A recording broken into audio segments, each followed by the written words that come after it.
ఇంక ఇది రచ్చబండ కార్యక్రమం. మీ సమస్యలు తెలుసుకున్నాక వచ్చా. ఎవరు మాట్లాడాలంటే చేయబోయి ఎత్తండి.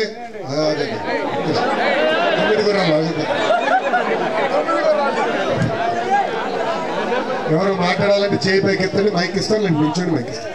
ఇందులో బాబా లేడీస్ ఫస్ట్. ఆగబా చిన్నబాబు గారు, లోకేష్ బాబు గారు, చిలుమూరు గ్రామ ప్రజలందరి తరఫున మీకు ఆర్థిక స్వాగతం, సుస్వాగతం. ఫస్ట్ రెండోది ఏంటంటే, మా గ్రామ ప్రజలు మర్చిపోలేనిది ఒకటి.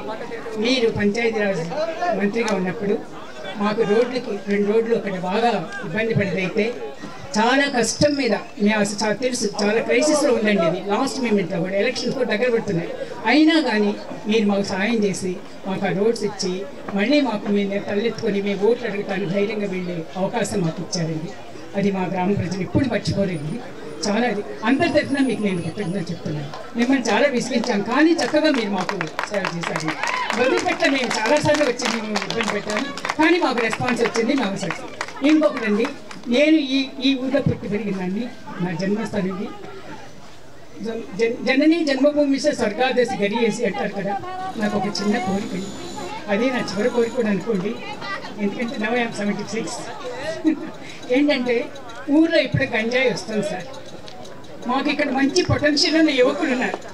ఆ యూత్కి చక్కని అవకాశం. ఎటు తప్పకుండా మీరు ఎమ్మెల్యే కాదు, మీరు మంత్రి అవుతారు. మా ఊరిని గుర్తుపెట్టుకొని మా యువకులకి చక్కని ఉపాధి కల్పిస్తే వాళ్ళ దుర్వ్యసనం నుంచి బయటకు వచ్చి సామాజిక ప్రమాణాలు పెరిగి మా ఊరు సస్యశ్యామలంగా ఉంటుందని నా ఆకాంక్ష. అదే కోరిక సార్. ఇది మాత్రం గుర్తుపెట్టుకోండి.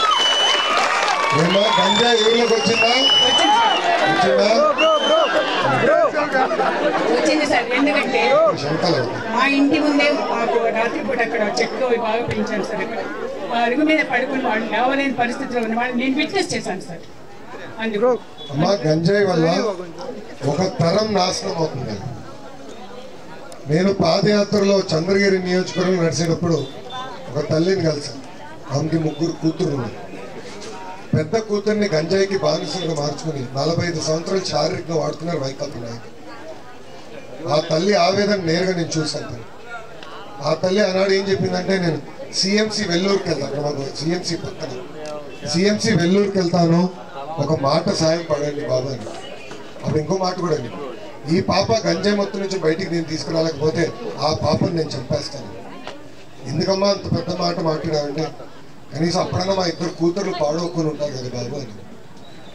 అమ్మ, డాలర్స్ నగర్, మొలకపేట, ఎక్కడికి వెళ్ళినా గంజాయి గంజాయి గంజాయి.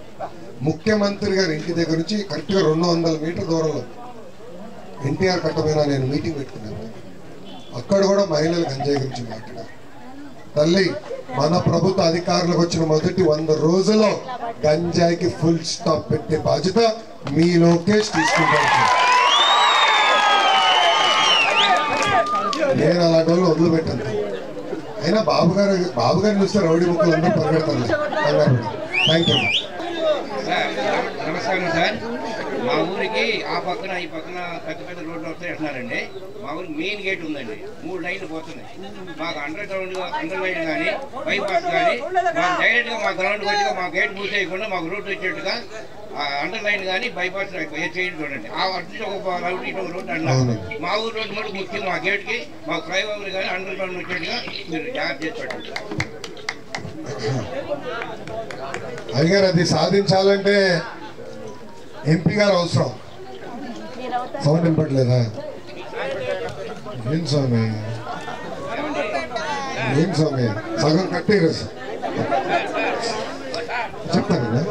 ఎంపీ గారు అబల్ కుబేరుడు, ఆయన కావాలనుకుని ఎంతైనా చేయగలడు. మేము అందరూ ఆయన ఫుల్ సపోర్ట్గా ఉన్నాం, అన్ని పార్టీల వాళ్ళు కూడా. మీరు ఆయన సహకారం చేసుకుని మాకు అప్పీల్ చేసి పెట్టండి. నా ఎంపీ అభ్యర్థిగా ఇప్పుడు అడుగుతున్నారు కనుక, ఎంపీ అభ్యర్థిగా పెమ్మసాని చంద్రశేఖర్ గారు పోటీ చేస్తున్నారు. నాకన్నా 3 సంవత్సరాలు పెద్దవారు, 6 అడుగులు అందగాడు.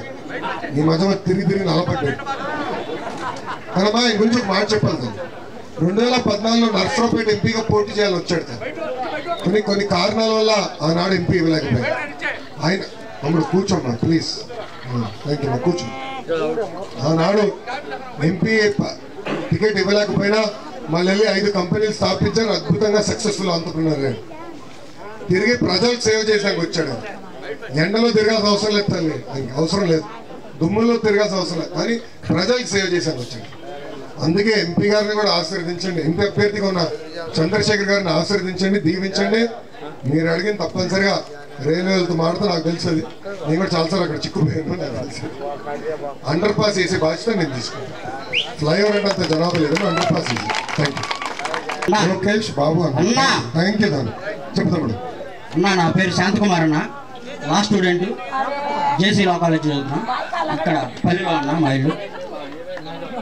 అన్న ఫస్ట్ ఒక మనిషి చనిపోతే ఖననం చేసుకోవడానికి మా పల్లెలో శ్మశానం లేదన్న, శ్మశానం ప్లేస్ లేదన్న. అది ఆ శ్మశానం మాకు గనక మీరు ఆ స్థలం ఇప్పించగలిగితే మేము అసలుకి మీ పుణ్యం చేసుకుంటామన్నా. అన్న ఫస్ట్ మీరు ఓడిపోయిన ఇన్ని పథకాలు పెట్టి పేదల ఆకలి తీరుస్తున్నారు చూసారన్న, దానికి నా హృదయపూర్వక కృతజ్ఞతలన్నా. మీ యొక్క మంచి మనసుకి నా పాదాభివందనం అన్న. అన్న ఇంత పెద్ద ఊర్లో మేము ఆ యొక్క కాలువ దాటి అవతాల హై స్కూల్కి వెళ్ళాల్సి వస్తుందన్న. ఇంత పెద్ద ఊర్లో ఉన్న పిల్లలు మా యొక్క ఊరికి గవర్నమెంట్ హై స్కూల్ కావాలన్నా.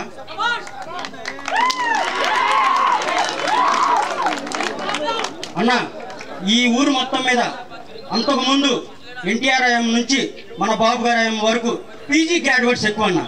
ఎప్పుడైతే ఈ సో కాల్డ్ సీఎం వచ్చాడో పీజీ చదవడానికి భయపడతామన్నా. ఎందుకంటే సర్టిఫికేట్స్ ఎక్కడ కాలేజీలో ఆగిపోతాయని భయం అన్న. అప్పుడు మన ప్రభుత్వం ఉన్నప్పుడు లాస్ట్ 2 సంవత్సరాల్లో చదివిన ఆ యొక్క పీజీ స్టూడెంట్ సర్టిఫికెట్లు ఇప్పటికీ కాలేజీల్లో డాక్యుమెంట్స్ రూపంలో మిగిలిపోయినాయి అన్న. ఆ యొక్క స్కాలర్షిప్స్ రాక ఇప్పుడు ఆ సర్టిఫికెట్లు అక్కడే ఉండిపోయి పిహెచ్డీ చేయాలన్నా, జాబ్ చేయాలన్నా వాళ్ళకు మగ్గిపోతున్నారన్న. మళ్ళీ మన ప్రభుత్వం వచ్చిన వెంటనే పాత ఫీజు రింబర్స్మెంట్ ఆ మెథడ్ని ప్రవేశపెట్టి డిగ్రీతో ఆగిపోకుండా పీజీ చదివి పిహెచ్డీ చదివి ఈ యొక్క పేద విద్యార్థులు ఉన్నత చదువులు చదివేలా చేయాలని కోరుకుంటున్నామన్నా. మీరు ఇలాగే మాకు అండగా ఉండాలని కోరుకుంటున్నామన్నా. మీకు చాలా హృదయపూర్వక కృతజ్ఞతలు అన్న. తమ్ముడు రేపు మనం అధికారంలోకి వచ్చిన వెంటనే ఇట్లానే రచ్చబండలు ఉంటాయి, అప్పుడు కూడా స్కూల్ ఎక్కిస్తారు అందరూ కలిసి. రచ్చబండ కార్యక్రమాలు పెట్టుకుంటాం. మీ సమస్యలు ఇప్పటికీ నాకు కొంచెం అవగాహన ఉంది, పరిష్కరించి మళ్ళీ ఇంకా మిగిలిన ఏమంటే తప్పనిసరిగా చేయబడుతుంది. ఒకటి. రెండోది శ్మశానం గురించి చెప్పారు. ఇది మన ఊరికే కాదు, ఆరిపూడిలో అన్ని ఊర్లో ఉన్న సమస్య. సో దామాషా ప్రకారం చూసుకుని భూములు కొనుగోలు చేసి అందించాల్సిన బాధ్యత, ప్రహరీ గొడవ కట్టి అందించాల్సిన బాధ్యతని అది మేము చేయబడతాం. రెండోది. మూడోది ప్రభుత్వ పాఠశాల హై స్కూల్ ఉంటే బాగుంటుందని మీరు కోరారు. అది ఒకసారి నేను వివరాలు కనుక్కుని దానిపైన స్పష్టమైన హామీ ఇస్తాను. చెప్పారు అదే హై స్కూల్